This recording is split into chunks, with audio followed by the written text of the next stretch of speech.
தூத்துக்குடி மாவட்டம் திருச்செந்தூர் சுப்பிரமணிய சுவாமி கோயிலில் மாசி திருவிழாவின் 8ஆம் திருநாளில் சுவாமி சண்முகவருக்கு 36 வகையான சிறப்பு அபிஷேகத்துடன் மகா தீபாராதனை நடைபெற்றது.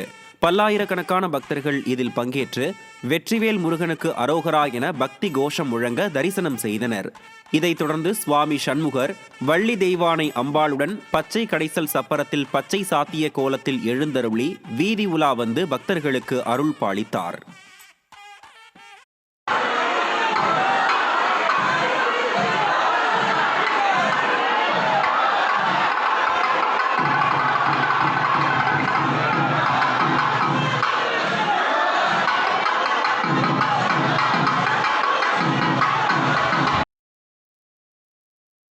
திருச்செந்தூர் அருள்மிகு சுப்பிரமணிய சுவாமி கோயிலில் மாசி திருவிழாவை ஒட்டி உற்சவரான சுவாமி சண்முகர் சிறப்பு அலங்காரத்தில் எழுந்தருளினார்.